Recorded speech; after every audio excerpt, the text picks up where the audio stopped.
Everyone, welcome back to my YouTube channel Badla classes. Second grade second paper subject है science, जिसमें अपनी first unit में चल रहा था सेल डिवीज़न।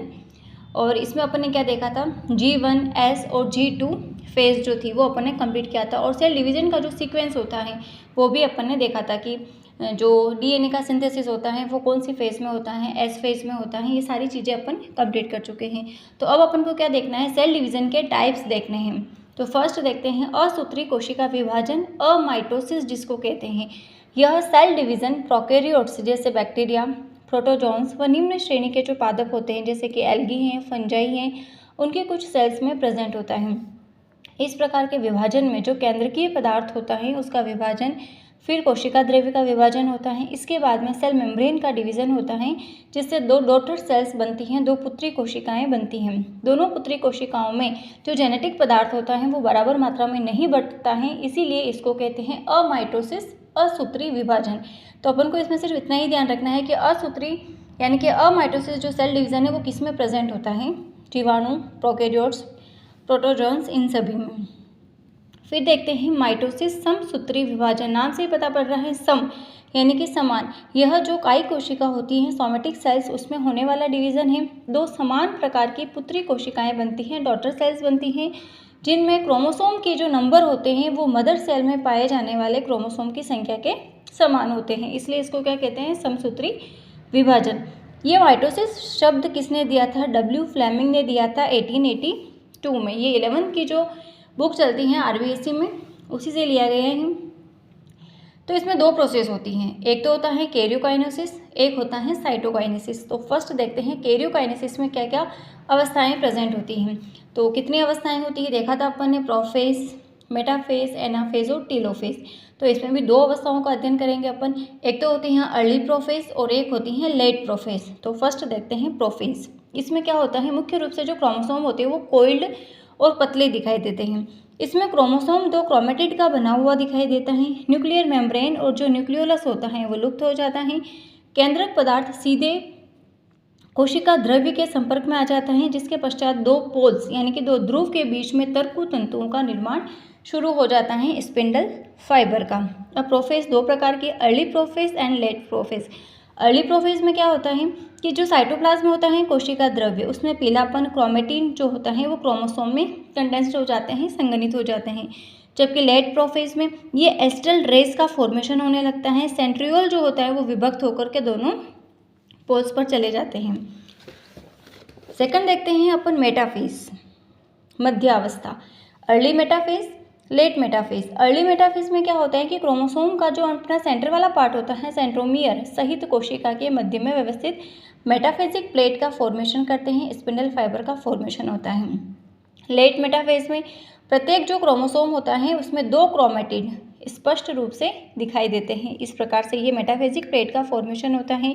ये एक क्रोमोसोम है या एक क्रोमेटिड है, जबकि ये क्या है, पूरा वन पेयर ऑफ क्रोमोसोम है। ये चार दिख रहे हैं ना, ये क्या है, वन पेयर ऑफ क्रोमोसोम है। तो मेटाफेज से अपन एक स्पेशल नोट देखते हैं, वहाँ से क्वेश्चंस बनता है कि क्रोमोसोम के आमाप एवं संख्या के अध्ययन के लिए कौन सी उपयुक्त अवस्था होती है, तो वो मेटाफेज हैं। इसमें क्रोमोसोम जो होते हैं वो क्लियरली दिखाई देते हैं और क्रोमोसोम के नंबर जो होते हैं वो अपन इजीली काउंट कर सकते हैं कि जो क्रोमोसोम होते हैं वो मेटाफेजिक प्लेट पर व्यवस्थित हो जाते हैं, जिससे अपन इसके नंबर का आसानी से पता लगा सकते हैं। फिर आती हैं anaphase, early anaphase, late anaphase. इसमें क्या होता है, एक इंटरजोनल फाइबर का फॉर्मेशन होता है। और लेट एनाफेज में क्या होता है, ये जो क्रोमोसोम था ये वन पेयर ऑफ क्रोमोसोम है, तो इसमें क्या होता है, डिवीज़न ऑफ क्रोमोसोम, इससे क्रोमोसोम का डिवीज़न हो जाता है। इंटरजोनल स्पिंडल फाइबर में फैलाव होता है।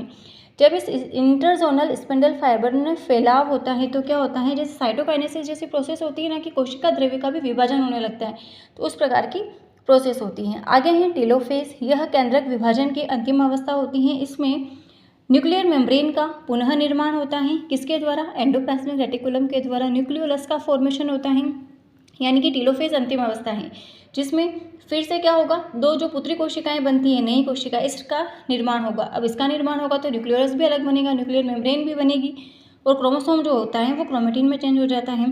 साइटोप्लाज्म का गाढ़ापन और पीलापन कम हो जाता है। इस प्रकार एक ही जो पेरेंटल सेल होती है उसमें दो न्यूक्लियस इजीली दिखाई देते हैं और स्पिंडल फाइबर धीरे धीरे गायब हो जाते हैं। नंबर सेकंड है साइटोकाइनेसिस।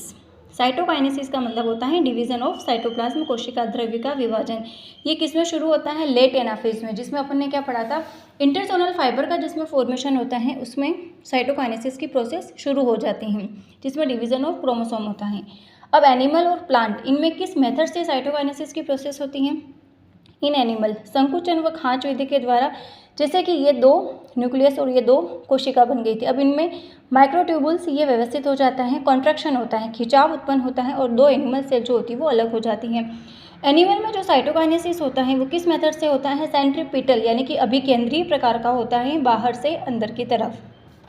इन प्लांट में सेल प्लेट मेथड से होता है, गोल्गी वेसिकल्स का फॉर्मेशन, और ये स्पिंडल फाइबर के टुकड़े प्लस एंडोप्लाज्मिक रेटिकुलम और गोल्गी बॉडी, जिससे क्या होता है? गोल्गी बॉडी से क्या होता है? कैल्शियम मैग्नीशियम पेक्टेट का सिक्रेशन होता है और ये मिडिल लेमेला का फॉर्मेशन होकर के दो प्लांट सेल जो होती है वो अलग हो जाती है। और प्लांट में साइटोकाइनेसिस होता है सेंट्रीफ्यूगल तरीके से अंदर से बाहर की तरफ। तो ये टर्म भी पूछी जाती है कि सेंट्रीपिटल क्या होता है, सेंट्रीफ्यूगल क्या होता है।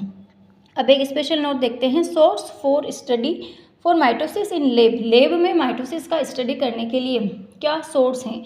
तो फर्स्ट इन एनिमल में करते हैं रूट ऑफ हेयर से और बेस ऑफ नेल्स। प्लांट में होता है रूट ऑफ ओनियन से, उससे अपन माइटोसिस का स्टडी किया जाता है। समसूत्री विष, ये समसूत्री विष क्या होता है? माइटोसिस का जो प्रोसेस होता है उसमें एक बैरियर का काम करता है, अवरोध उत्पन्न करता है। तो कौन कौन से हैं समसूत्री विष? फर्स्ट है कॉल्चिसिन। ये कॉल्चिसिन क्या करता है? पॉलीप्लॉइडी को उत्पन्न करता है, बहुगुणिता को उत्पन्न करता है। मेटाफिजिक अवस्था में जो स्पिंडल फाइबर का फॉर्मेशन होता है उसके निर्माण को रोकता है कॉल्चिसिन। क्वेश्चन बना हुआ है मस्टर्ड गैस। मस्टर्ड गैस क्या होती है? पहला खोजा गया केमिकल म्यूटेशन होता है सेल साइकिल की जो जीवन स्टेज होती है, जिसमें स्ट्रक्चरल प्रोटीन के निर्माण को ये रोकता है। इंपॉर्टेंस ऑफ माइटोसिस, सेल की मरम्मत व सेल की शरीर की सुरक्षा करना इसका इंपॉर्टेंस होता है। मॉडिफिकेशन ऑफ माइटोसिस क्या होता है? इसमें तीन टर्म देखते हैं अपन, क्रिप्टोमाइटोसिस, डाईएनेमोमाइटोसिस एंड एंडोमाइटोसिस। तो क्रिप्टोमाइटोसिस जो होता है प्रिमिटिव प्रकार का होता है, स्पिंडल फाइबर का फॉर्मेशन होता है न्यूक्लियस के अंदर। न्यूक्लियर मेम्ब्रेन जो होती है डिसअपेयर नहीं होती है, इसका एग्जाम्पल है अमीबा का द्विखंडन।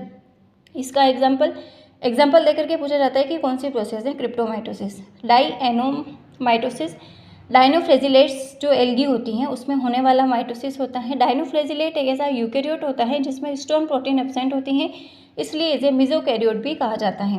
एंडोमाइटोसिस, इसमें बार बार न्यूक्लियस का विभाजन हुए बिना क्रोमोसोम का डिवीजन होता है, जिससे पॉलीप्लॉइडी उत्पन्न होती है, जैसे टैपेटम एक प्रकार का एंजियोस्पर्म है। तो आज अपन ने क्या कंप्लीट किया है? माइटोसिस। कल अपन शुरू करेंगे मियोसिस। तो मिलते हैं कल की क्लास में।